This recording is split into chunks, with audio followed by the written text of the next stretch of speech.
Lektion 1: Abenteuerpläne. Ich werde mich mit ein paar Freunden in Verbindung setzen und sehen, ob sie verfügbar sind. Ich habe Lust auf ein Abenteuer. Das klingt aufregend. Es ist immer toll, Abenteuer mit Freunden zu teilen. Auf jeden Fall. Gemeinsam neue Orte zu erkunden und neue Aktivitäten auszuprobieren, schafft wundervolle Erinnerungen. Hast du darüber nachgedacht, auf welche Art von Abenteuer du dich einlassen möchtest? Ich bin offen für Vorschläge. Vielleicht eine Wanderung oder ein Wochenendausflug in eine nahegelegene Stadt? Beide Optionen klingen fantastisch. Wandern würde es uns ermöglichen, uns mit der Natur zu verbinden, während ein Städtetrip eine andere Art von Aufregung bietet. Das ist wahr. Schauen wir uns an, was unsere Freunde interessiert, und entscheiden wir auch nach ihren Vorlieben. Es ist immer gut, die Interessen aller zu berücksichtigen, um sicherzustellen, dass alle eine tolle Zeit haben. Ich werde mich mit Ihnen in Verbindung setzen und ein paar Ideen sammeln. Ich bin sicher, wir werden uns einen aufregenden Abenteuerplan einfallen lassen. Perfekt. Seien wir aufgeschlossen und bereit für neue Erfahrungen und viel Spaß. Absolut. Das Abenteuer erwartet mich und ich kann es kaum erwarten, diese Reise mit Freunden anzutreten. Es wird ein unvergessliches Abenteuer. Darauf freue ich mich. Ich auch.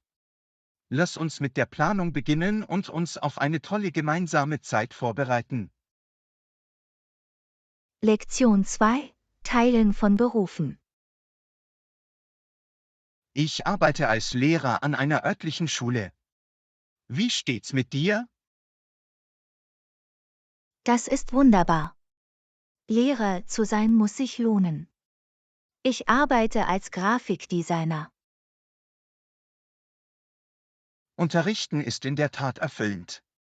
Es macht mir Spaß, Schülern beim Lernen und Wachsen zu helfen. Was gefällt dir daran, Grafikdesigner zu sein? Als Grafikdesigner liebe ich es, meiner Kreativität freien Lauf zu lassen und Ideen durch visuelle Elemente zum Leben zu erwecken. Das klingt faszinierend. Design spielt in so vielen Aspekten unseres Lebens eine entscheidende Rolle. Absolut. Es ist erstaunlich, wie Design die Art und Weise beeinflussen kann, wie Menschen Dinge wahrnehmen und mit ihnen interagieren. Ich stimme zu. Es ist toll zu sehen, wie unsere verschiedenen Berufe auf einzigartige Weise zur Gesellschaft beitragen. Auf jeden Fall. Sowohl Unterricht als auch Design haben die Kraft, zu inspirieren und einen positiven Unterschied zu machen. Es ist wichtig, Erfüllung und Freude an unserer Arbeit zu finden. Wie bist du dazu gekommen, dich für Grafikdesign zu interessieren? Ich hatte schon immer eine Leidenschaft für Kunst und visuelle Kommunikation. Das Studium des Grafikdesigns ermöglichte es mir, meine Interessen und Fähigkeiten zu kombinieren. Das ist fantastisch. Es ist wunderbar, wenn wir unsere Leidenschaften mit unserer Karriere in Einklang bringen können. Ich fühle mich glücklich, jeden Tag das tun zu können, was ich liebe. Wie steht's mit dir? Was hat dich dazu bewogen, Lehrer zu werden? Ich habe es immer genossen, mit Kindern zu arbeiten und ihnen beim Lernen zu helfen. Es ist unglaublich bereichernd, ihr Wachstum und ihre Entwicklung mitzuerleben. Das ist wunderschön. Lehrer spielen eine entscheidende Rolle bei der Gestaltung künftiger Generationen. Ich danke dir. Es macht mir Freude, das Leben der Schüler positiv zu beeinflussen und ihnen zu helfen, ihr volles Potenzial auszuschöpfen. Es ist offensichtlich, dass es bei unseren beiden Berufen darum geht, etwas zu bewegen und einen Beitrag zur Gesellschaft zu leisten. Absolut. Unsere Arbeit ermöglicht es uns, eine nachhaltige Wirkung zu hinterlassen, und darauf können wir stolz sein. Ich könnte nicht mehr zustimmen. Wir haben das Glück, sinnvolle Karrieren gefunden zu haben, die unseren Leidenschaften entsprechen. In der Tat sind wir das. Es ist ein Privileg, jeden Tag aufzuwachen und etwas zu tun, das uns wirklich Spaß macht. Lassen Sie uns durch unsere Arbeit weiterhin einen positiven Einfluss ausüben und dabei andere inspirieren. Absolut. Auf erfüllende Karrieren und darauf, das Leben anderer zu verändern. Lektion 3: Ein Zimmer buchen. Kann ich ein Zimmer für 2 Nächte buchen? Natürlich, wann möchten Sie einchecken? Das klingt gut. Wir können am Freitag einchecken und am Sonntag auschecken. In Ordnung, lassen Sie mich die Verfügbarkeit für diese Daten überprüfen. Nehmen Sie sich Zeit. Es wäre toll, wenn wir ein Zimmer mit einer schönen Aussicht finden könnten. Ich werde auf jeden Fall nach Zimmern mit Aussicht suchen. Es verleiht dem Gesamterlebnis eine zusätzliche Note. Ich danke dir. Es ist immer schön, morgens mit einer schönen Aussicht aufzuwachen. Einverstanden. Ich werde auch sehen, ob es zusätzliche Annehmlichkeiten oder Sonderangebote gibt, die wir nutzen können. Das wäre fantastisch. Ein paar zusätzliche Vergünstigungen können den Aufenthalt noch angenehmer machen. Ich habe ein paar Optionen gefunden. Es ist ein Zimmer mit Aussicht verfügbar. Es beinhaltet auch Frühstück. Perfekt. Das klingt nach einer guten Wahl. Was sind die Preise für diese Nächte? Die Preise sind angemessen. Es fällt in unser Budget für den Wochenendausflug. Das ist toll zu hören. Lass uns weitermachen und das Zimmer für 2 Nächte buchen. In Ordnung. Ich werde mit der Buchung fortfahren und das Zimmer für unsere gewünschten Termine sichern. Vielen Dank, dass Sie sich um die Reservierung gekümmert haben. Ich danke dir für deine Hilfe. Kein Problem. Es ist mir ein Vergnügen. Ich freue mich, dass ich bei der Buchung behilflich sein konnte. Ich freue mich auf den Wochenendausflug. Es wird eine schöne Pause von der Routine sein. Es wird eine erfrischende Flucht sein. Ich freue mich darauf, Zeit miteinander zu verbringen. Ich auch. Es wird ein unvergessliches Wochenende. Nochmals vielen Dank für die Bearbeitung der Buchung. Du bist willkommen. Ich freue mich, dass ich helfen konnte. Machen wir uns bereit für einen wunderbaren Wochenendausflug. Lektion 4: Bedingungen aushandeln. Das können wir akzeptieren, aber wir möchten mehr Flexibilität bei den Haftungsobergrenzen fordern. Ich verstehe deine Sorge. Könnten Sie bitte näher erläutern, nach welcher spezifischen Flexibilität Sie suchen? Derzeit scheinen die Haftungsobergrenzen zu restriktiv zu sein. Wir würden eine höhere Grenze bevorzugen, um unvorhergesehenen Umständen Rechnung zu tragen. Ich verstehe deinen Standpunkt. Es ist wichtig, in unerwarteten Situationen einen gewissen Spielraum zu haben. Exakt. Wir wollen sicherstellen, dass wir ausreichend geschützt sind und gleichzeitig in der Lage sind, Risiken effektiv zu managen. Lassen Sie mich das mit meinem Team besprechen und sehen, ob wir eine flexiblere Lösung anbieten können. Das wäre sehr willkommen. Wir schätzen Ihre Bereitschaft, unsere Anfrage zu prüfen. Danke für Ihr Verständnis. Wir streben eine für beide Seiten vorteilhafte Vereinbarung an. Wir glauben, dass wir mit einer etwas höheren Haftungsobergrenze zuversichtlich mit der Partnerschaft fortfahren können. Ich werde mein Bestes tun, um mich für Ihr Anliegen einzusetzen und eine Lösung zu finden, die den Bedürfnissen beider Parteien entspricht. Wir schätzen Ihre Bemühungen, Gemeinsamkeiten zu finden. Das ist wichtig für eine erfolgreiche Zusammenarbeit. Unser Ziel ist es, eine Partnerschaft aufzubauen, die Vertrauen fördert und eine reibungslose Zusammenarbeit gewährleistet. Einverstanden. Indem wir uns mit diesem Anliegen befassen, können wir mit Zuversicht und gegenseitigem Verständnis voranschreiten. Ich werde mich so schnell wie möglich mit einem aktualisierten Vorschlag bei Ihnen melden, der die geforderte Flexibilität widerspiegelt. Vielen Dank für Ihre schnelle Aufmerksamkeit in dieser Angelegenheit. Wir freuen uns darauf, bald von Ihnen zu hören. Du bist willkommen. Ich danke Ihnen für Ihre Geduld und werde dafür sorgen, dass Sie rechtzeitig antworten.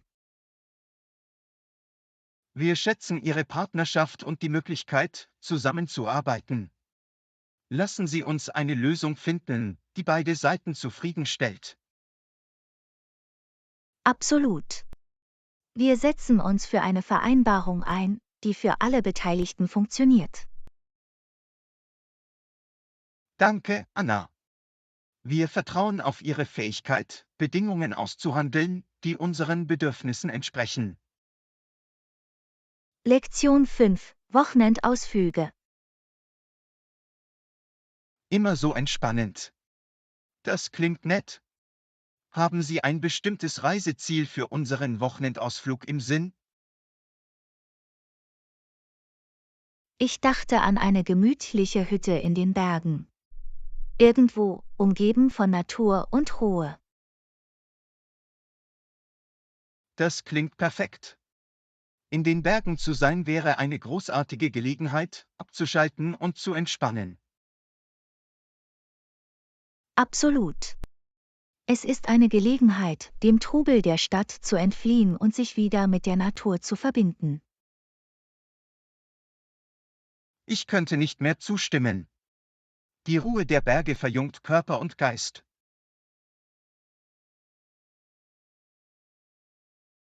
Außerdem gibt es in der Regel viele Outdoor-Aktivitäten, die Sie genießen können, wie Wandern oder Erkunden der nahegelegenen Wanderwege.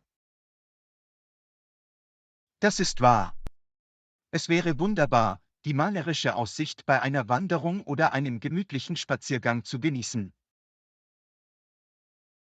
Und wenn die Kabine einen Kamin hat, können wir es uns abends davor gemütlich machen. Das klingt entzückend.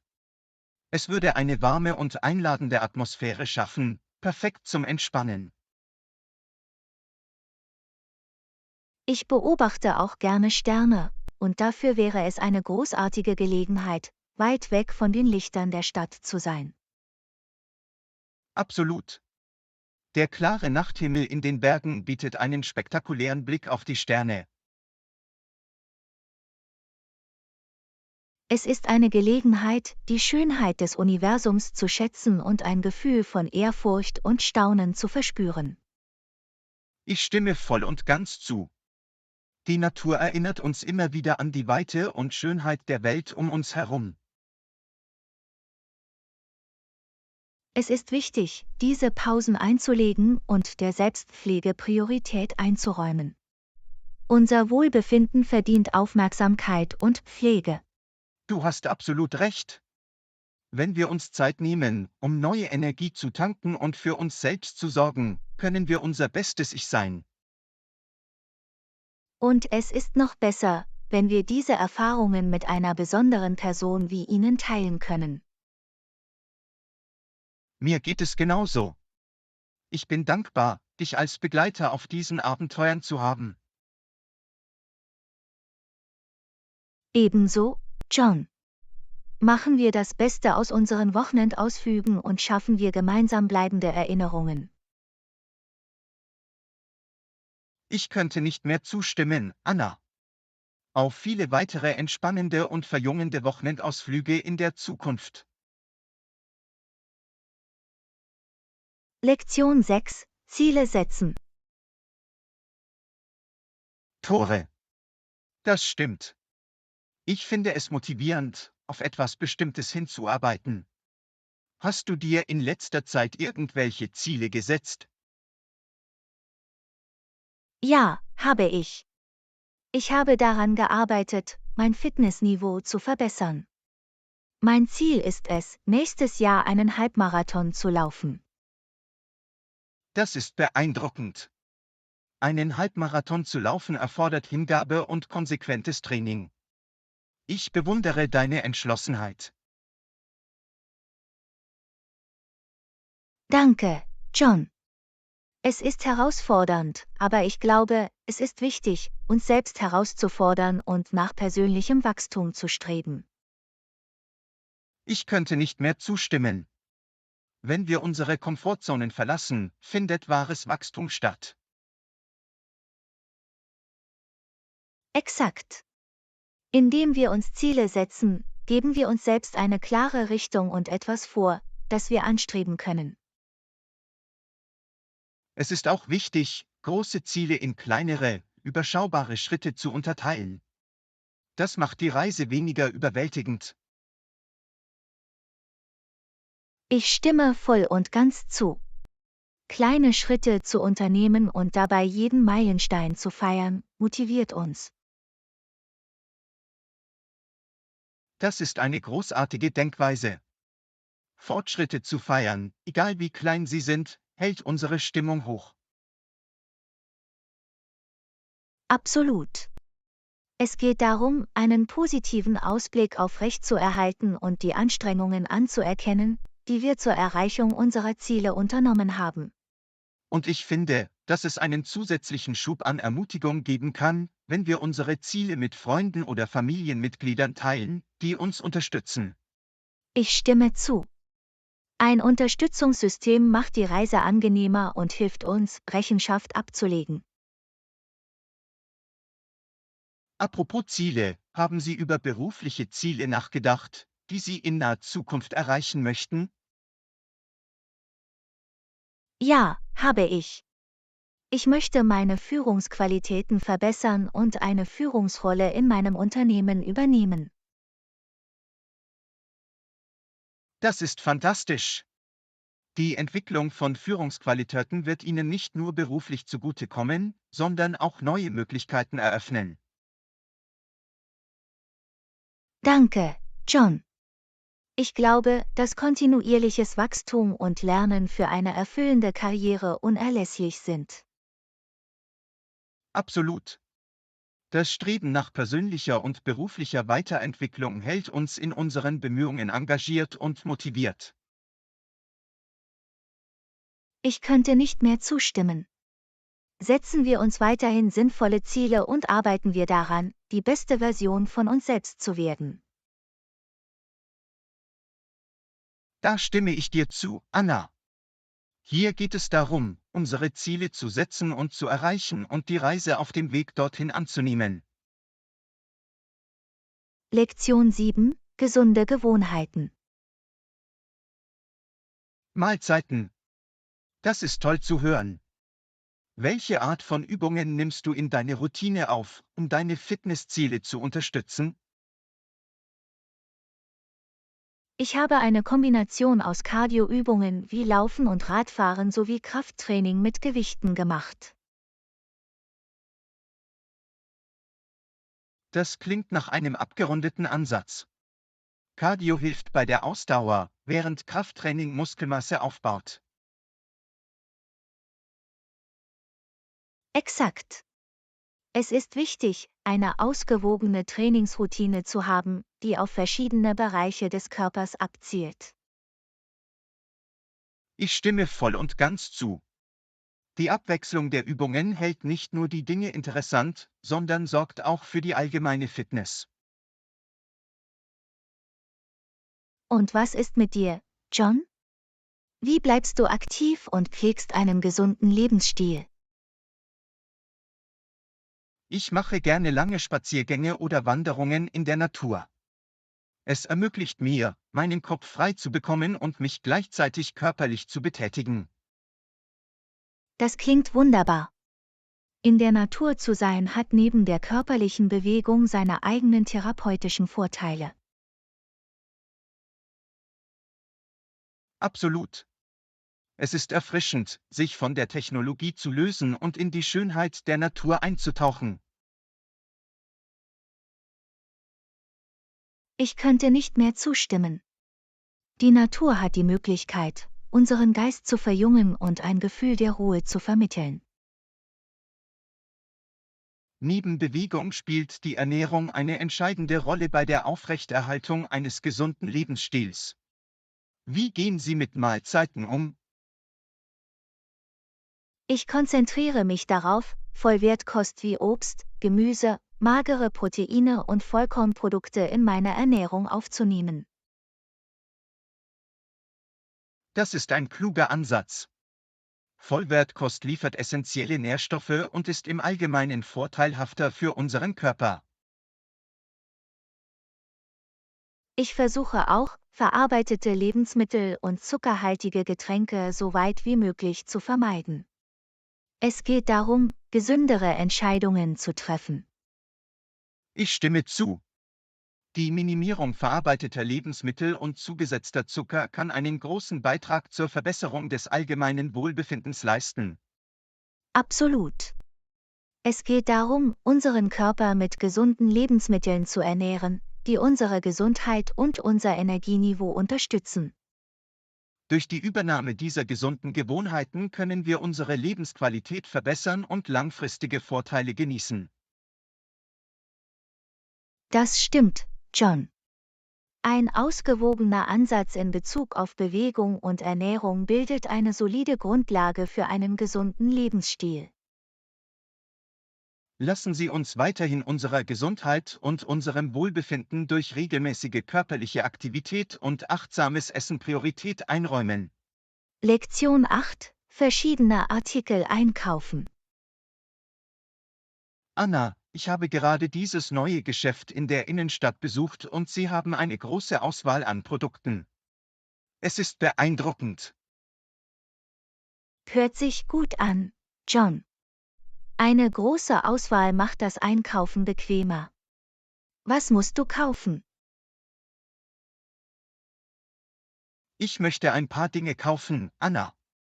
Ich brauche ein paar Lebensmittel, ein neues Paar Schuhe und ein Geschenk zum Geburtstag meiner Schwester. Das ist eine ziemliche Liste, John. Fangen wir mit den Lebensmitteln an. Welche bestimmten Artikel möchten Sie kaufen? Ich muss meine Vorräte mit dem Nötigsten wie Obst, Gemüse, Milch und Brot auffüllen, Anna. Nichts allzu Ausgefallenes. Das sind grundlegende Dinge, John. Es ist immer gut, sie griffbereit zu haben. Was ist mit den Schuhen?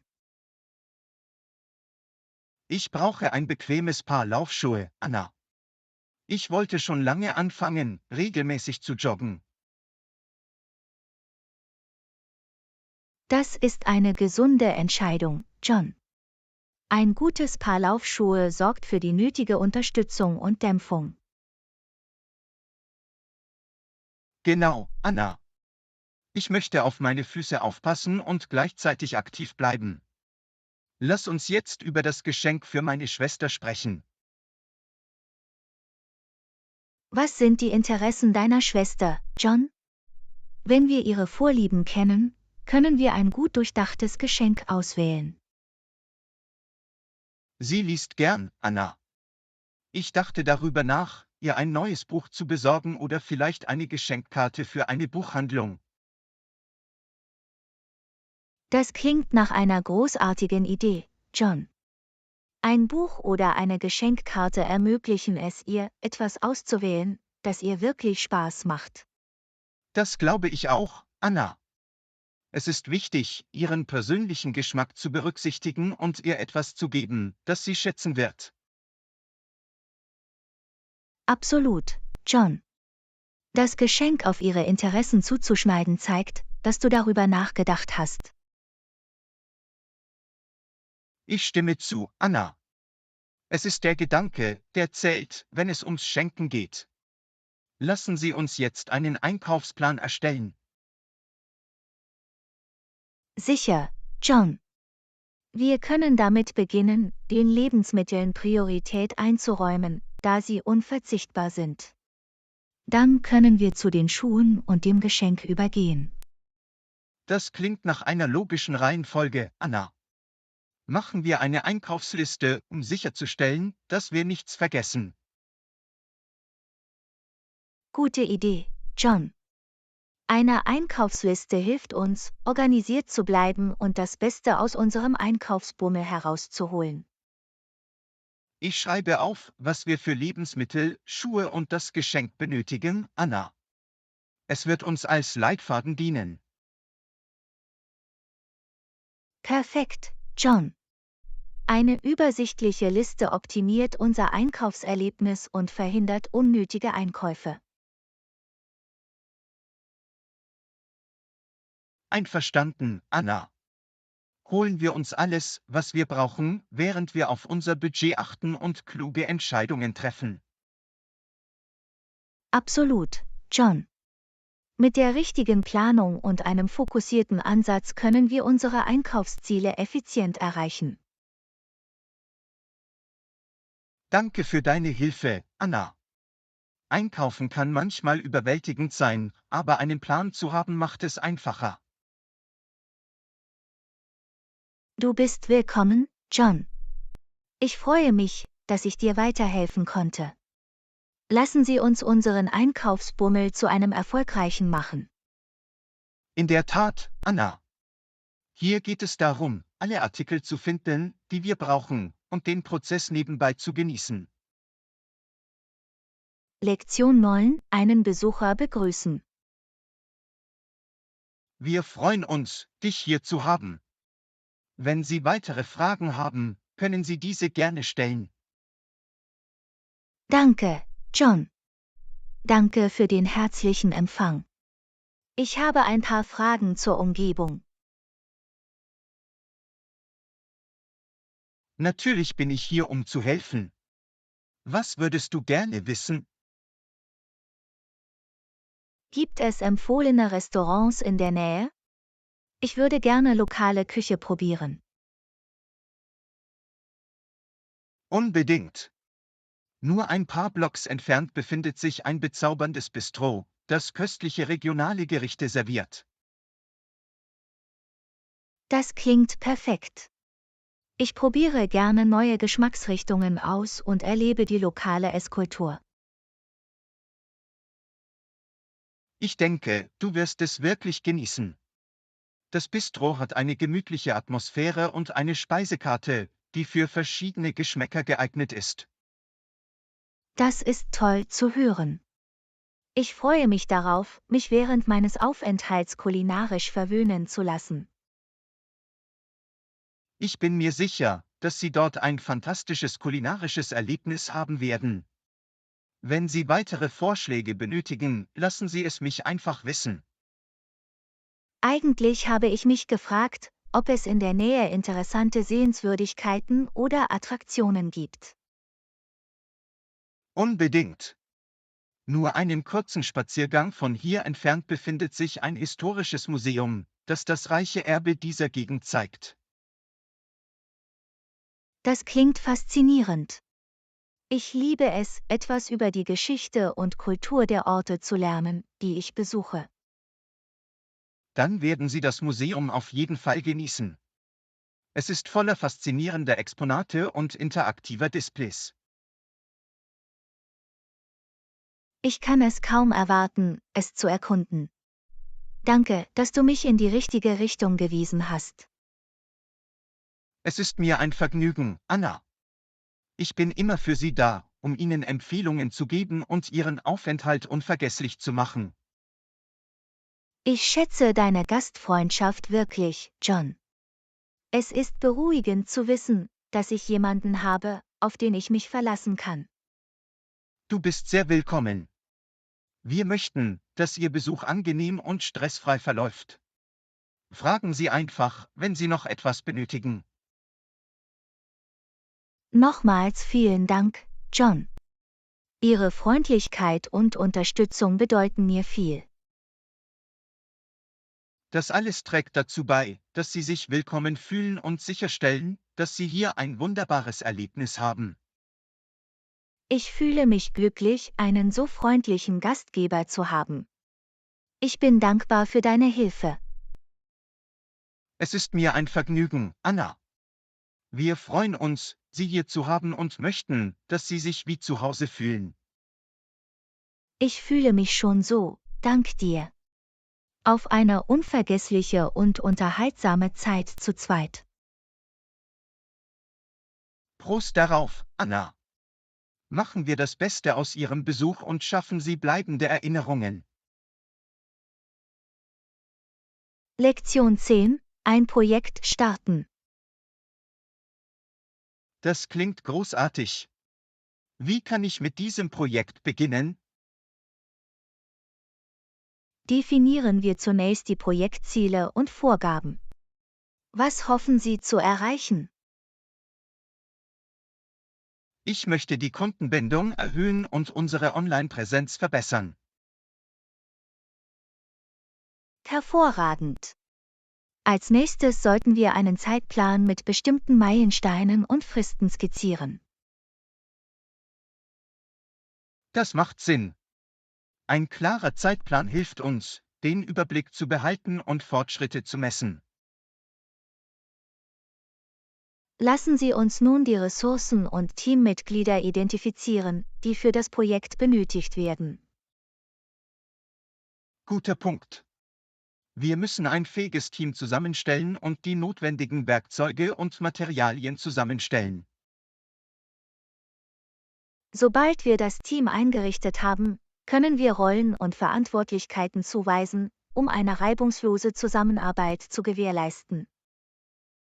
Absolut. Jedes Teammitglied sollte ein klares Verständnis seiner Aufgaben und Termine haben. Kommunikation wird während des gesamten Projekts von entscheidender Bedeutung sein. Wir sollten regelmäßige Aktualisierungstreffen veranstalten. Ich stimme zu. Regelmäßige Treffen ermöglichen es uns, alle Probleme zu lösen und alle auf dem Laufenden zu halten.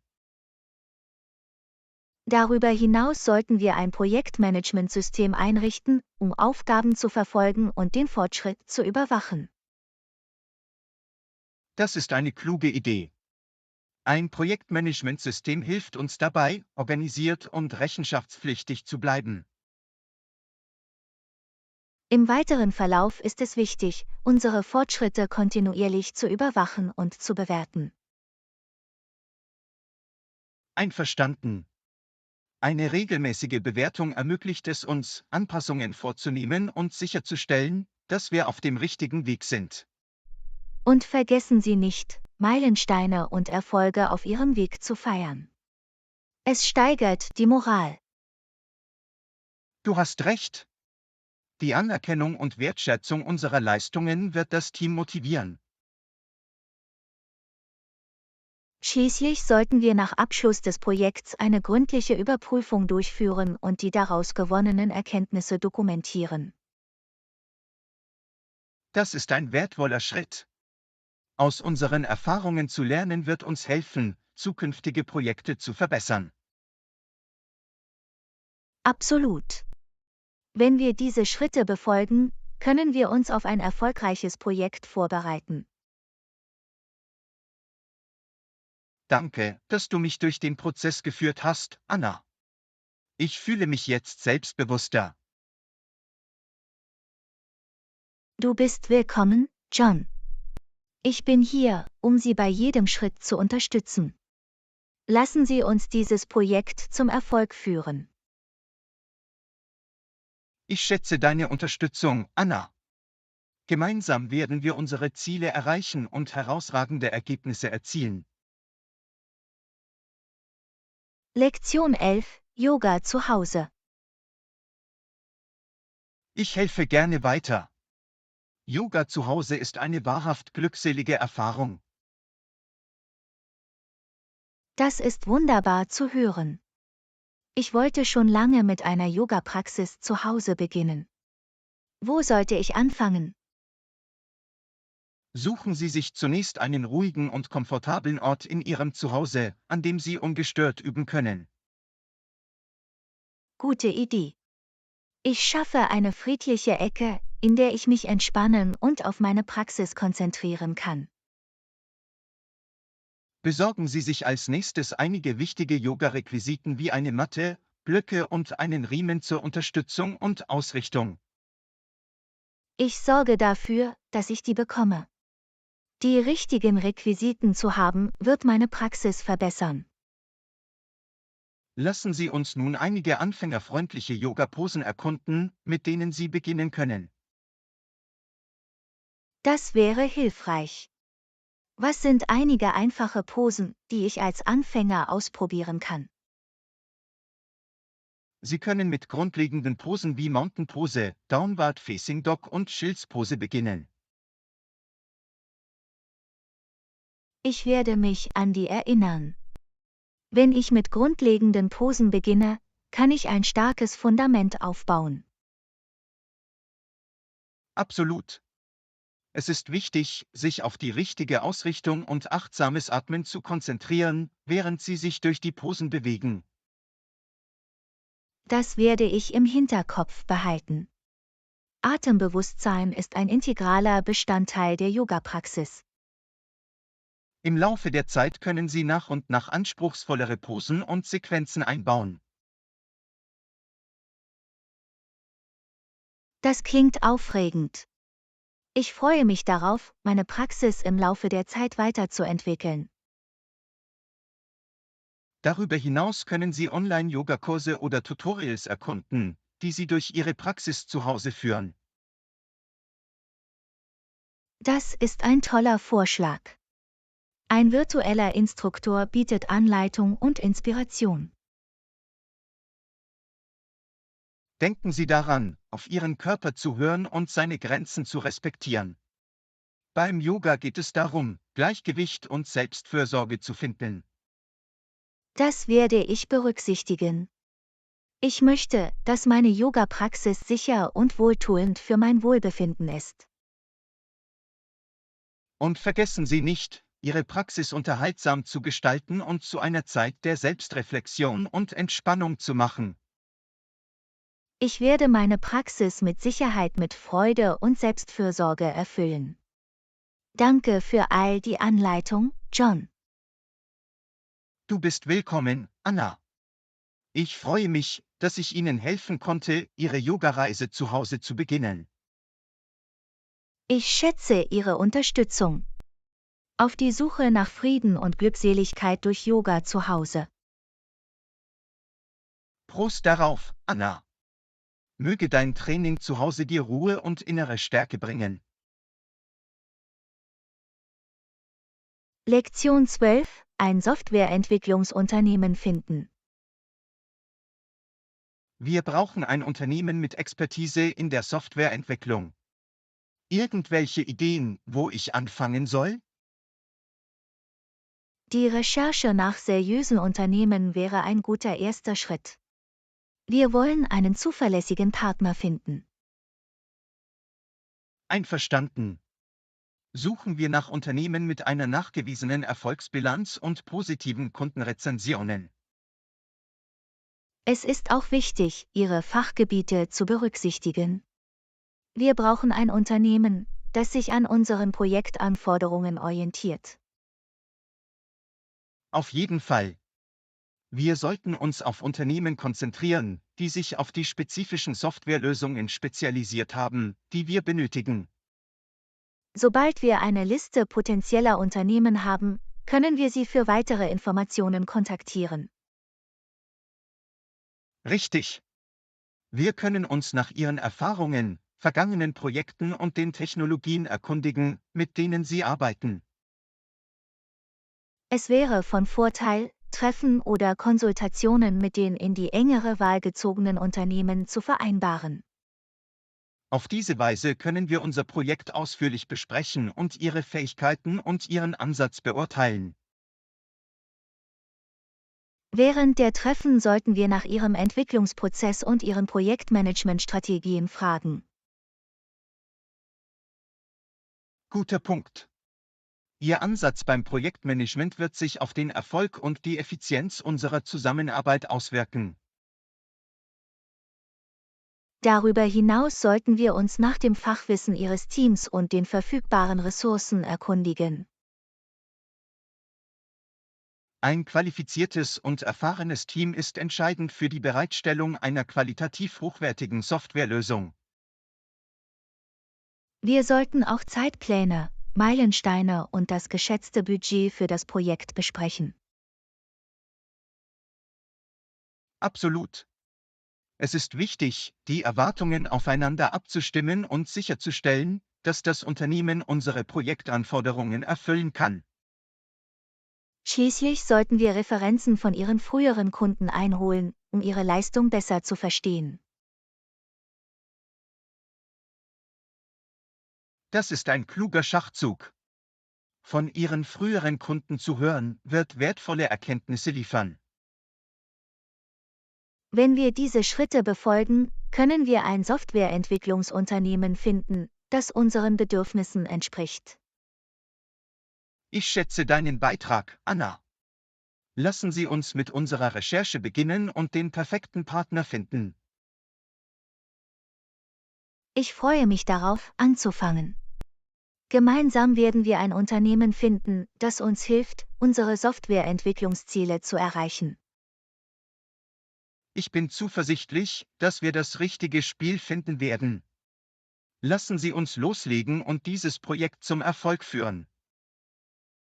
Lektion 13: Eine Reise planen. Nun, ich plane eine Reise und bin mir nicht sicher, wie ich vorgehen soll. Irgendwelche Ratschläge, Anna? Natürlich. Entscheiden Sie sich zunächst für Ihr Reiseziel und die Dauer Ihrer Reise. Ich denke darüber nach, für 2 Wochen nach Europa zu gehen. Es steht schon eine Weile auf meiner Bucketlist.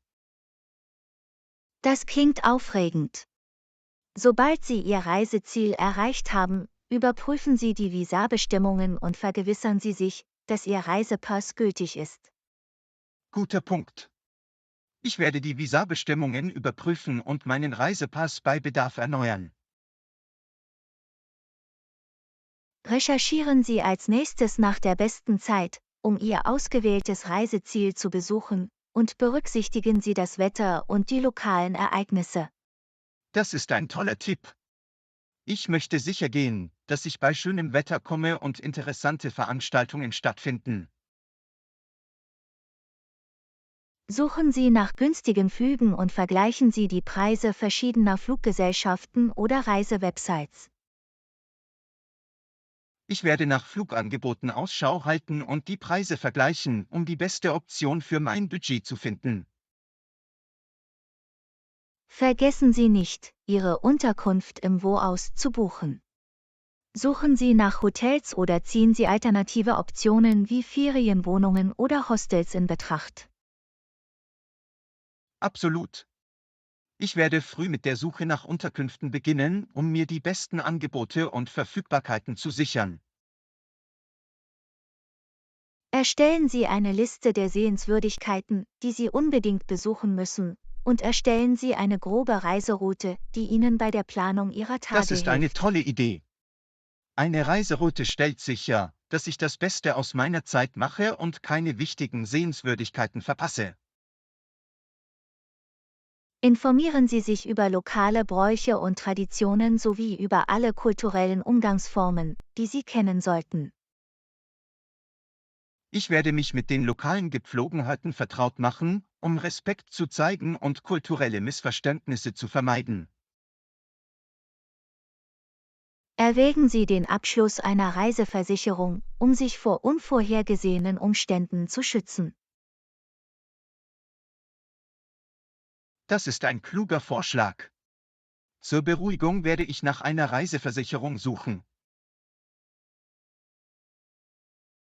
Schließlich sollten Sie Ihre Sachen mit Bedacht packen und dabei das Wetter, die Aktivitäten und die spezifischen Anforderungen Ihres Reiseziels berücksichtigen. Ich mache eine Checkliste und packe entsprechend, um sicherzustellen, dass ich alles habe, was ich für eine komfortable Reise brauche. Denken Sie daran, alle Ihre Reisedokumente und wichtigen Informationen organisiert und leicht zugänglich zu haben. Danke für die Erinnerung. Ich sammle alle meine Dokumente und bewahre sie an einem sicheren und zugänglichen Ort auf.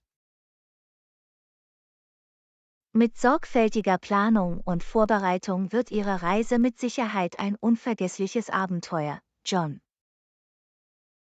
Ich schätze deine Anleitung, Anna. Ich fühle mich jetzt sicherer, was die Planung meiner Reise angeht. Du bist willkommen, John. Ich freue mich, dass ich helfen konnte. Viel Spaß beim Erkunden Europas. Danke, Anna. Ich werde sicherstellen, dass ich meine Reiseerlebnisse mit Ihnen teile, wenn ich zurückkomme. Lektion 14: Gadgets für Fortgeschrittene. Wow, sieh dir all diese Geräte an. Sie sind so fortgeschritten. Hast du die neueste Technologie gesehen, Anna? Ja, John. Die Technologie schreitet in einem unglaublichen Tempo voran. Was ist dir aufgefallen? Ich bin erstaunt über die neuen Smartphones mit leistungsstarken Prozessoren und atemberaubenden Displays. Sie sind wirklich beeindruckend. Und haben Sie die Smartwatches mit Fitness-Tracking und Gesundheitsüberwachungsfunktionen gesehen?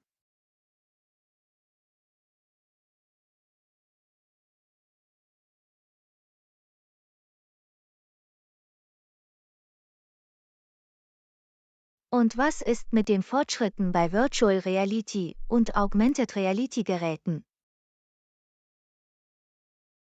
Sie sind umwerfend. Ich kann es kaum erwarten, virtuelle Welten und Augmented Reality-Anwendungen zu erleben. Das Internet der Dinge revolutioniert auch unser Zuhause mit intelligenten Geräten wie sprachgesteuerten Assistenten und automatisierten Geräten. Es ist wie in der Zukunft zu leben. Die Steuerung unserer Häuser mit Sprachbefehlen fühlt sich so bequem an. Und vergessen Sie nicht die Fortschritte bei Drohnen, Robotik und autonomen Fahrzeugen. Du hast recht. Drohnen werden immer vielseitiger und die Robotik macht in verschiedenen Branchen große Fortschritte. Die Möglichkeiten scheinen endlos. Technologie prägt unser Leben auf eine Weise, die wir uns vorher nicht hätten vorstellen können. Es ist sowohl aufregend als auch manchmal überwältigend, mit all diesen innovativen Geräten Schritt zu halten. Das ist wahr. Es ist wichtig, Technologie zu begrüßen und gleichzeitig ihre Auswirkungen auf unser Leben zu berücksichtigen. Absolut. Wir sollten diese fortschrittlichen Geräte nutzen, um unsere Produktivität, Kreativität und unser allgemeines Wohlbefinden zu steigern. Und vergessen wir nicht, wie wichtig digitale Sicherheit und Datenschutz sind, wenn wir immer mehr Technologie in unser Leben integrieren. Kluge Worte, Anna. Wir müssen auf dem Laufenden bleiben und Maßnahmen ergreifen, um unsere Privatsphäre und Daten zu schützen. In der Tat. Technologie ist ein mächtiges Werkzeug, und es liegt an uns, es verantwortungsbewusst einzusetzen. Ich bin dankbar, in dieser Ära des technologischen Fortschritts zu leben. Es ist eine aufregende Zeit. Ich könnte nicht mehr zustimmen, John. Lassen Sie uns die Zukunft begrüßen und das Beste aus diesen fortschrittlichen Geräten herausholen. Auf die unglaubliche Welt der Technologie und all die Möglichkeiten, die sie für uns bereithält. Prost darauf, John. Mögen wir weiterhin die Wunder fortschrittlicher Geräte erleben und von ihnen profitieren. Absolut, Anna. Bleiben wir neugierig und erkunden wir weiter die sich ständig weiterentwickelnde Welt der Technologie. Lektion 15: Unterkünfte in Molkereien. Ich habe darüber nachgedacht, Milchprodukte in meine Mahlzeiten aufzunehmen, aber ich habe einige diätetische Einschränkungen. Anna, glaubst du, wir können das berücksichtigen? Natürlich, John. Wir können auf jeden Fall Wege finden, um Ihren Ernährungsbedürfnissen gerecht zu werden. Was genau sind Ihre Einschränkungen? Ich habe eine Laktoseintoleranz, daher muss ich laktosehaltige Produkte meiden. Kein Problem, John. Es gibt viele laktosefreie Alternativen, die Sie genießen können. Das ist eine Erleichterung. Gibt es spezielle Milchersatzstoffe, die Sie empfehlen würden? Mandelmilch und Kokosmilch sind beliebte laktosefreie Optionen für Getränke und zum Kochen. Ich habe schon einmal Mandelmilch probiert und sie schmeckt hervorragend. Ich werde auch Kokosmilch ausprobieren. Sie könnten auch erwägen, laktosefreien Joghurt oder milchfreie Käsealternativen zu verwenden. Das klingt interessant. Ich werde im Supermarkt nach diesen Optionen suchen. Darüber hinaus gibt es milchfreie Aufstriche und Margarinen aus pflanzlichen Ölen, die Sie verwenden können. Das ist gut zu wissen. Ich kann immer noch einige meiner Lieblingsaufstriche genießen, ohne mir Gedanken über Laktose machen zu müssen. Unbedingt. Sie können auch Rezepte ausprobieren, die milchfreie Zutaten als Substitutionen verwenden. Das ist eine tolle Idee. Ich werde anfangen, nach milchfreien Rezepten zu suchen, die ich in meinen Mahlzeiten ausprobieren kann. Es ist wichtig, die Lebensmitteletiketten sorgfältig zu lesen, um sicherzustellen, dass verpackte Produkte keine versteckten Laktosequellen enthalten. Ich werde wachsam sein und die Etiketten überprüfen, um einen versehentlichen Verzehr von Laktose zu vermeiden. Wenn Sie Zweifel oder Fragen haben, ist es immer eine gute Idee, einen Ernährungsberater oder eine medizinische Fachkraft zu konsultieren. Das ist ein kluger Rat. Ich werde mich beraten lassen, um sicherzustellen, dass ich die richtigen Entscheidungen für meine Ernährungsbedürfnisse treffe. Denken Sie daran, dass es viele köstliche und nahrhafte Optionen gibt, um Ihren Milchbeschränkungen gerecht zu werden. Danke, Anna. Ich freue mich über Ihre Unterstützung und Vorschläge. Es ist beruhigend zu wissen, dass ich Milchprodukte immer noch so genießen kann, wie es meinen Bedürfnissen entspricht. Du bist willkommen, John. Es geht nur darum, Alternativen zu finden, die für Sie funktionieren. Genießen Sie Ihre Mahlzeiten inklusive Molkereiprodukten. Das werde ich, Anna. Nochmals vielen Dank für deine Hilfe. Ich freue mich darauf, diese milchfreien Optionen zu erkunden. Lektion 16: Finanzen budgetieren. Wie hast du in letzter Zeit deine Finanzen verwaltet? Ich habe tatsächlich mit der Budgetierung begonnen, und es war sehr hilfreich. Das ist toll zu hören, John. Die Budgetierung ist eine effektive Methode, um den Überblick über Ihre Finanzen zu behalten. Welche Strategien haben Sie verwendet? Ich habe meine Ausgaben verfolgt und sie kategorisiert, um zu sehen, wohin mein Geld jeden Monat fließt. Das ist ein kluger Ansatz. Es hilft Ihnen, Bereiche zu identifizieren, in denen Sie möglicherweise sparen und sparen können. Absolut. Ich habe mir auch bestimmte finanzielle Ziele gesetzt, wie zum Beispiel das Sparen für einen Urlaub oder den Aufbau eines Notfallfonds. Klare Ziele zu haben, gibt Ihnen etwas, auf das Sie hinarbeiten können, und hilft Ihnen, Ihre Ausgaben zu priorisieren. Exakt. Ich habe gleich zu Beginn des Monats damit begonnen, einen Teil meines Einkommens für Ersparnisse zu verwenden. Es ist eine gute Angewohnheit, sich das anzueignen. Wenn Sie sich zuerst selbst bezahlen, stellen Sie sicher, dass Sie Geld für Ihre Zukunft beiseite legen. Ich habe auch auf meine diskretionären Ausgaben geachtet und versucht, zwischen Wünschen und Bedürfnissen zu unterscheiden. Das ist ein wesentlicher Unterschied, den es zu treffen gilt.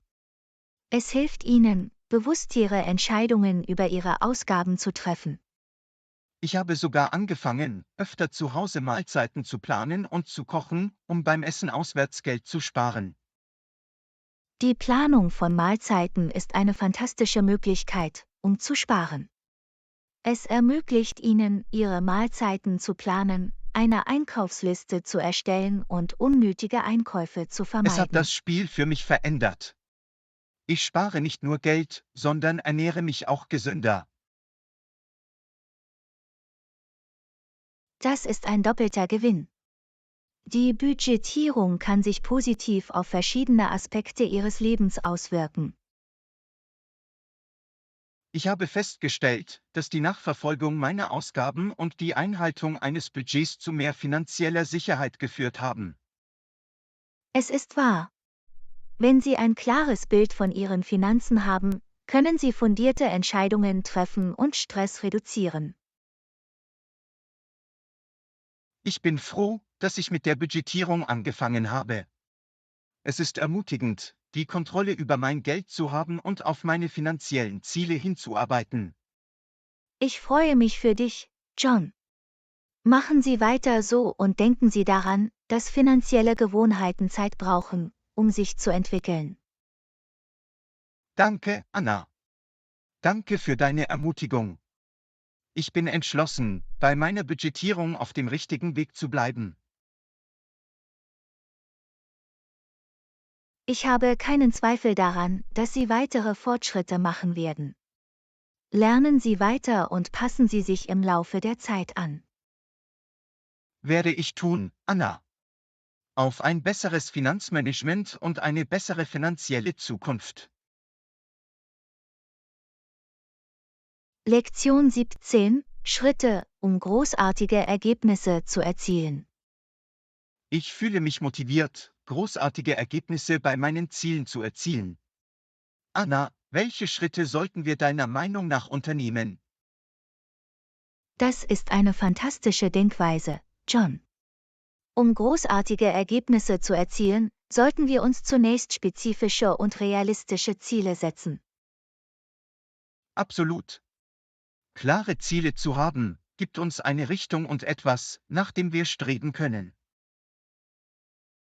Sobald wir unsere Ziele festgelegt haben, können wir sie in kleinere, überschaubare Schritte aufteilen. Wenn man sie aufschlüsselt, wird der Prozess weniger überwältigend und erreichbarer. Wir sollten auch einen Zeitplan oder Zeitplan erstellen, um uns selbst zur Rechenschaft zu ziehen und unsere Fortschritte zu verfolgen. Das ist eine tolle Idee. Die regelmäßige Überprüfung unserer Fortschritte hilft uns, auf dem richtigen Weg zu bleiben und alle notwendigen Anpassungen vorzunehmen. Es ist wichtig, während der gesamten Reise konzentriert zu bleiben und eine positive Einstellung beizubehalten. Eine positive Denkweise kann uns helfen, Hindernisse zu überwinden und motiviert zu bleiben, auch wenn wir vor Herausforderungen stehen. Wir sollten uns auch mit unterstützenden und gleichgesinnten Menschen umgeben, die uns inspirieren und ermutigen können. Ein Unterstützungssystem kann auf unserem Weg zu großartigen Ergebnissen einen erheblichen Unterschied machen. Es ist wichtig, der Selbstfürsorge Priorität einzuräumen und dabei eine gesunde Work-Life-Balance aufrechtzuerhalten. Wenn wir physisch und mental auf uns selbst aufpassen, haben wir die Energie und Motivation, weiter voranzukommen. Wir sollten auch offen für Neues sein und kontinuierlich nach neuen Kenntnissen und Fähigkeiten suchen, die mit unseren Zielen in Verbindung stehen. Lebenslanges Lernen wird uns helfen, uns anzupassen, zu wachsen und uns zu verbessern, während wir darauf hinarbeiten, großartige Ergebnisse zu erzielen. Unterwegs ist es wichtig, kleine Siege zu feiern und unsere Fortschritte anzuerkennen. Das Feiern von Meilensteinen wird uns motivieren und uns daran erinnern, wie weit wir gekommen sind.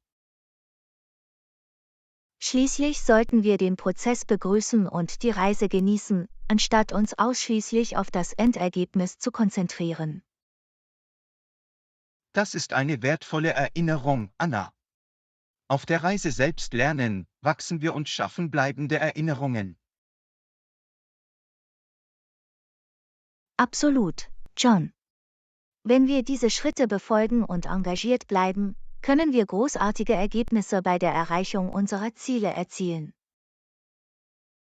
Das glaube ich auch, Anna. Lassen Sie uns diese Schritte unternehmen und darauf hinarbeiten, die gewünschten Ergebnisse zu erzielen. Ich bin gespannt, was wir erreichen können, John. Es geht darum, die notwendigen Schritte zu unternehmen und großartige Dinge zu erreichen. Prost darauf, Anna. Begeben wir uns gemeinsam auf diese Reise und machen sie zu einer bemerkenswerten. Lektion 18: Wählen Sie ein Hotel mit Annehmlichkeiten. Das klingt gut. Ich bevorzuge ein Hotel mit Fitnessstudio und kostenlosem Frühstück. Irgendwelche Vorschläge?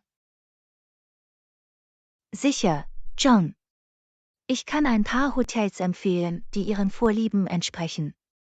Haben Sie darüber nachgedacht, in einer bestimmten Gegend zu übernachten? Ich werde New York City besuchen. Idealerweise hätte ich gerne ein Hotel in der Nähe des Stadtzentrums. In diesem Fall ist das Grand Plaza Hotel eine großartige Option.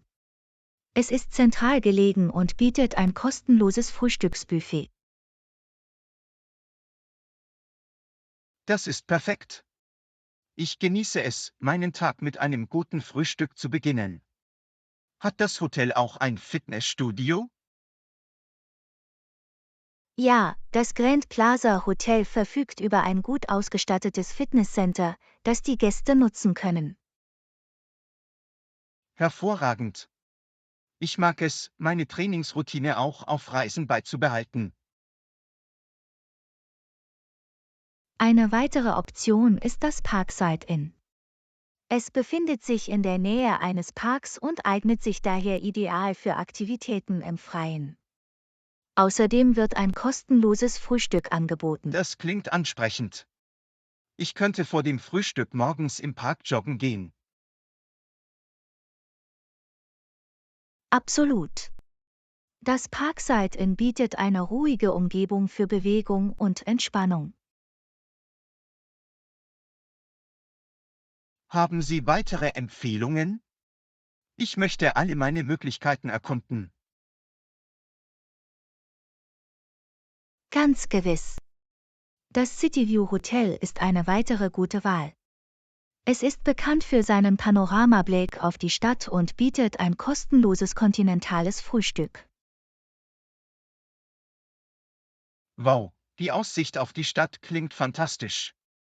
Und das Frühstück im Preis inbegriffen zu haben, ist definitiv ein Plus. Schließlich ist das Riverside Resort eine beliebte Option. Es liegt am Fluss und bietet eine ruhige Umgebung. Es verfügt über ein Fitnesscenter und ein kostenloses Frühstück. Der Natur am Fluss nahe zu sein, klingt herrlich. Es ist toll, dass Sie auch Fitnesseinrichtungen haben. Das sind einige der besten Vorschläge, John. Sie können Ihre Websites nach weiteren Informationen durchsuchen und Preise vergleichen. Danke, Anna. Ich freue mich über Ihre Empfehlungen. Ich werde mir Ihre Websites ansehen und eine Entscheidung treffen, die auf meinen Präferenzen basiert. Du bist willkommen, John. Nehmen Sie sich Zeit und wählen Sie das Hotel, das Ihren Bedürfnissen am besten entspricht. Genießen Sie Ihren Aufenthalt in New York City. Das werde ich, Anna. Nochmals vielen Dank für deine Hilfe. Ich freue mich darauf, das perfekte Hotel für meine Reise zu finden. Ich freue mich, dass ich dir helfen konnte, John. Haben Sie eine fantastische Zeit in New York City und machen Sie das Beste aus Ihren Hotelannehmlichkeiten. Ich werde dafür sorgen, dass ich das mache, Anna. Nochmals vielen Dank. Lektion 19. Bequeme Schuhe und angemessener Preis. Diese Schuhe sind bequem. Ich kaufe sie. Ich stimme zu, dass der Preis auch angemessen ist. Das ist großartig, John. Es ist wichtig, Schuhe zu finden, die Komfort und Halt bieten. Wo hast du sie gefunden? Ich habe sie in einem örtlichen Schuhgeschäft im Einkaufszentrum gefunden. Sie haben eine große Auswahl an Schuhen. Das ist praktisch. Hast du sie anprobiert, um sicherzugehen, dass sie gut passen? Ja, ich habe sie anprobiert und sie haben sich sofort unglaublich wohl gefühlt. Die Passform ist perfekt. Es ist immer eine gute Idee, Schuhe vor dem Kauf auszuprobieren, um die richtige Passform und den richtigen Komfort zu gewährleisten. Absolut, Anna. Komfort hat für mich oberste Priorität, zumal ich sie über einen längeren Zeitraum tragen werde. Das verstehe ich vollkommen. Bequeme Schuhe können einen erheblichen Unterschied in ihrem allgemeinen Wohlbefinden bewirken. Ich stimme zu. Es lohnt sich, in hochwertige Schuhe zu investieren, die Komfort und Halt bieten. Apropos Investition, Sie haben erwähnt, dass der Preis angemessen ist.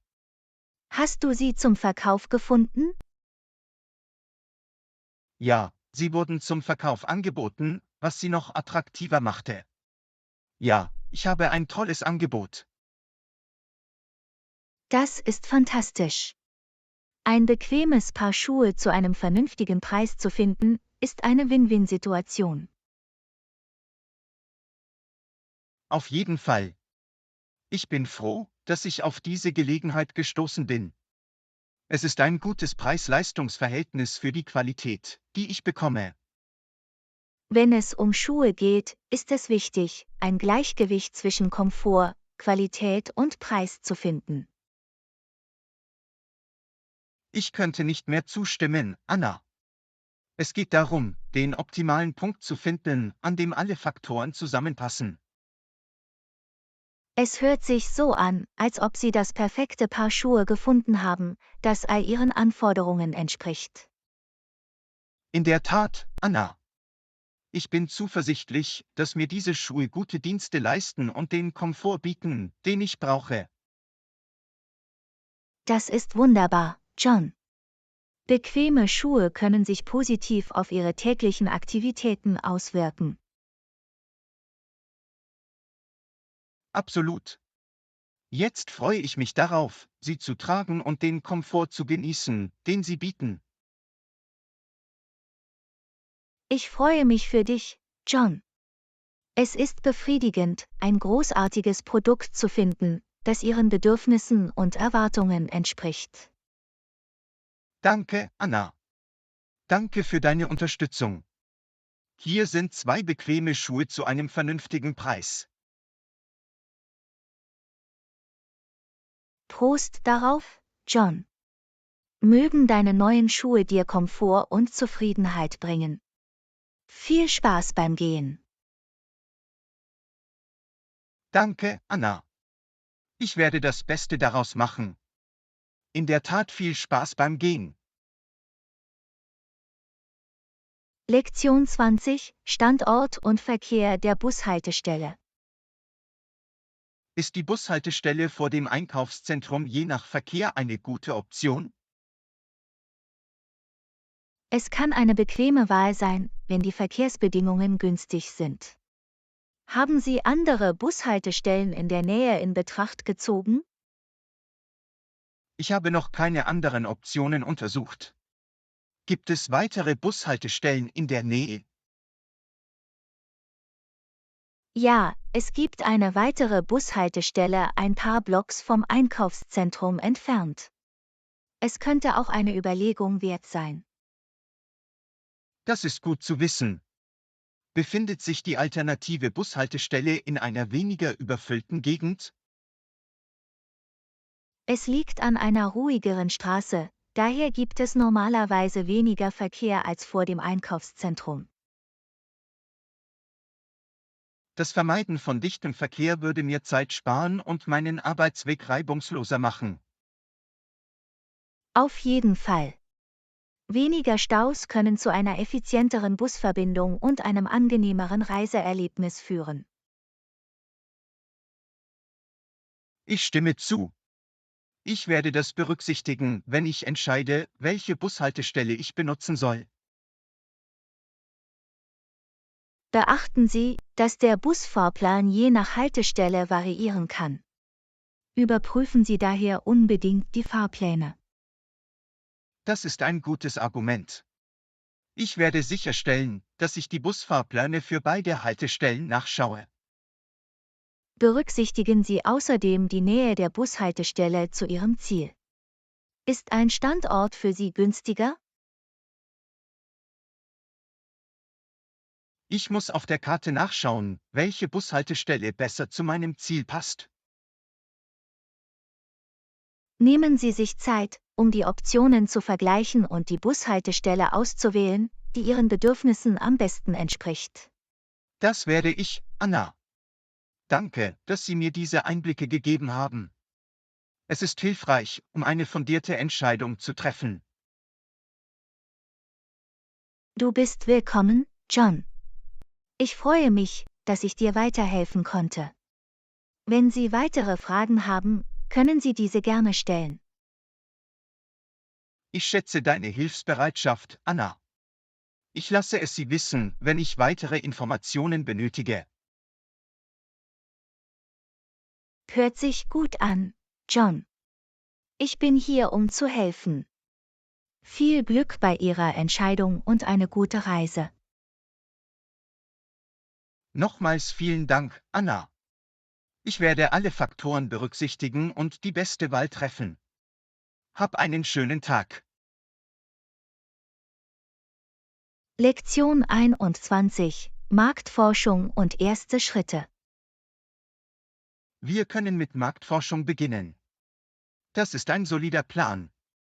Lass uns anfangen. Absolut, John. Marktforschung ist entscheidend, um unsere Zielgruppe und unseren Wettbewerb zu verstehen.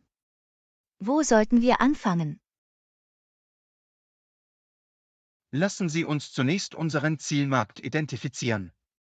Wer sind die potenziellen Kunden für unser Produkt oder unsere Dienstleistung? Das ist ein gutes Argument, John. Wir müssen unsere Zielgruppe auf der Grundlage von Demografie, Interessen und Bedürfnissen definieren. Sobald wir diese Informationen haben, können wir Umfragen oder Interviews durchführen, um Erkenntnisse direkt von unseren potenziellen Kunden zu erhalten. Das ist eine tolle Idee.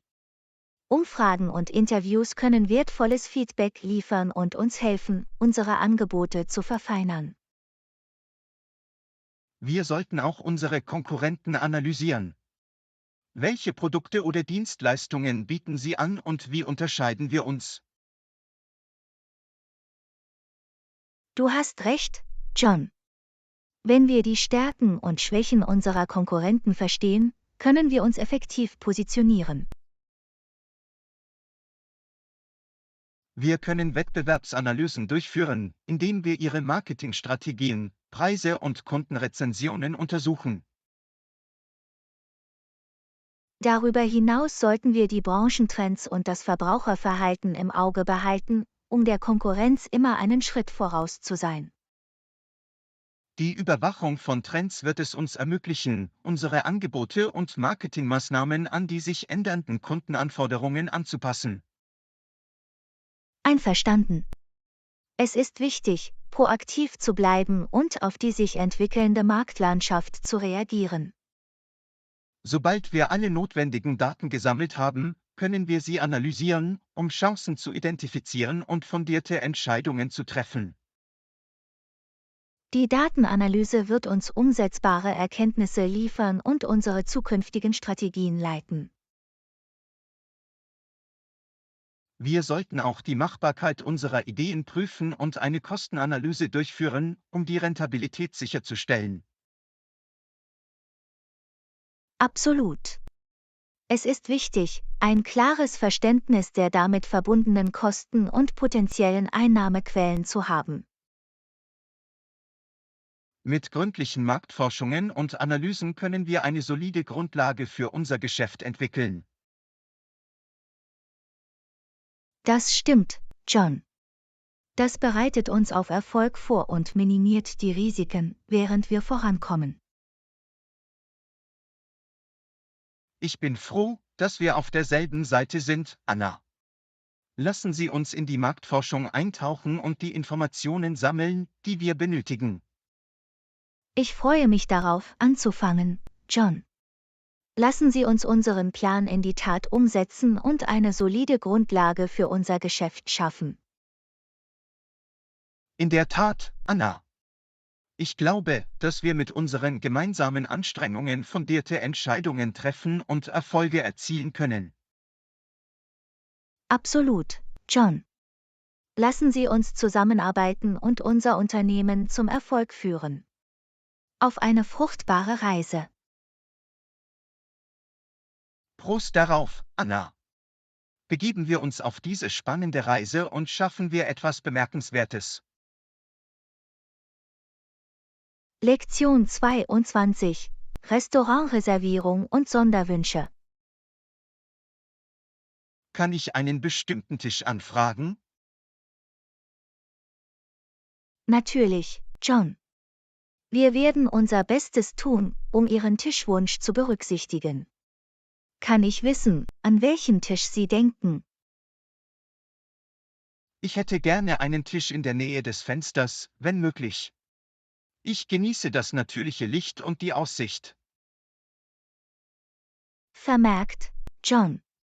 Wir notieren uns Ihre Präferenz und setzen sie bevorzugt in Fensternähe. Das ist toll, Anna. Danke, dass Sie meine Anfrage geprüft haben. Ich schätze Ihre Liebe zum Detail. Du bist willkommen, John. Wir möchten sicherstellen, dass Sie in unserem Restaurant ein angenehmes kulinarisches Erlebnis haben. Ich freue mich darauf. Ich habe wunderbare Dinge über das Ambiente und das Essen gehört. Wir bemühen uns, erstklassigen Service und köstliche Küche zu bieten. Ich bin zuversichtlich, dass Sie Ihren Besuch genießen werden. Das ist beruhigend zu hören. Muss ich noch etwas für die Reservierung wissen oder tun? Nur noch eine Sache, John. Könnten Sie uns bitte die Anzahl der Gäste mitteilen, die zu Ihnen kommen? Es wird eine vierköpfige Gruppe sein, einschließlich mir. Wir freuen uns, in Ihrem Restaurant zu speisen. Perfekt. Wir reservieren wie gewünscht um 10 Uhr in der Nähe des Fensters für 4 Personen. Das ist fantastisch, Anna. Danke für deine Hilfe. Ich danke Ihnen für Ihre Hilfe bei der Reservierung. Es ist mir ein Vergnügen, John. Wir schätzen Ihre Schirmherrschaft und sorgen dafür, dass Ihr Besuch unvergesslich wird. Ich bin zuversichtlich, dass es so sein wird. Ich kann es kaum erwarten, ein köstliches Essen in einer schönen Umgebung zu genießen. Wir sind bereit, Sie und Ihre Gäste um 10 Uhr begrüßen zu dürfen. Wir freuen uns darauf, Sie zu bedienen. Nochmals vielen Dank, Anna. Bis bald im Restaurant. Hab einen schönen Tag. Lektion 23: Tipps für spannende Interaktionen. Irgendwelche Tipps für das Engagement? Interaktion ist entscheidend. Ich versuche, auf Kommentare und Nachrichten umgehend zu antworten. Das ist ein großartiger Ansatz, John. Schnelle Antworten zeigen, dass Sie Ihr Publikum schätzen. Ein weiterer Tipp ist, offene Fragen zu stellen, um die Konversation anzuregen. Fragen zu stellen ist eine gute Idee. Es gibt den Menschen die Möglichkeit, ihre Gedanken und Erfahrungen auszutauschen. Absolut. Es hilft, einen Dialog aufzubauen und macht die Interaktion bedeutungsvoller. Ein weiterer Tipp ist, in Ihren Antworten authentisch und aufrichtig zu sein. Authentisch zu sein ist wichtig. Menschen schätzen Aufrichtigkeit und können spüren, wenn jemand echt ist. Exakt. Zeigen Sie Empathie und Verständnis in Ihren Antworten. Es hilft beim Aufbau einer Verbindung zu Ihrem Publikum. Ich stimme zu. Empathie trägt wesentlich dazu bei, Vertrauen aufzubauen und eine positive Beziehung zu ihren Followern aufzubauen. Versuchen Sie außerdem, Ihre Antworten nach Möglichkeit zu personalisieren. Sprich Personen mit ihrem Namen an und bestätige ihre spezifischen Kommentare. Personalisierung verleiht eine persönliche Note und gibt den Menschen das Gefühl, gesehen und gehört zu werden. Es ist eine großartige Möglichkeit, Interaktionen bedeutungsvoller zu gestalten. Es ist auch wichtig, mit Dankbarkeit zu antworten. Nehmen Sie sich Zeit, um Ihre Wertschätzung für die Unterstützung und das Feedback auszudrücken, das Sie erhalten. Dankbarkeit ist unerlässlich. Es zeigt, dass Sie das Engagement Ihres Publikums schätzen und ermutigt es, weiter zu interagieren. Ein weiterer Tipp ist, nutzergenerierte Inhalte zu fördern. Dies kann in Form von Wettbewerben, Herausforderungen oder einfach der Aufforderung zur Eingabe von Beiträgen geschehen. Benutzergenerierte Inhalte sind eine fantastische Möglichkeit, Ihr Publikum einzubeziehen und ihnen das Gefühl zu geben, aktive Teilnehmer Ihrer Community zu sein. Versuchen Sie abschließend, bei Ihren Engagementbemühungen konsistent zu sein. Reagieren Sie regelmäßig auf Kommentare und Nachrichten und nehmen Sie an Diskussionen teil. Beständigkeit schafft Vertrauen und zeigt Ihr Engagement für die Förderung einer lebendigen und engagierten Community. Absolut. Wenn Sie diese Tipps befolgen, schaffen Sie eine positive und interaktive Umgebung, die Ihr Publikum fesselt. Vielen Dank, dass du diese wertvollen Tipps geteilt hast, Anna. Ich werde sicherstellen, dass sie in meinen Interaktionen implementiert werden. Es war eine fruchtbare Diskussion. Du bist willkommen, John. Ich freue mich, dass Sie diese Tipps hilfreich fanden. Ich bin zuversichtlich, dass Sie Ihre Engagementbemühungen verbessern werden. Viel Glück! Danke, Anna. Danke für deine Unterstützung. Auf ansprechendere Interaktionen und den Aufbau einer starken Community.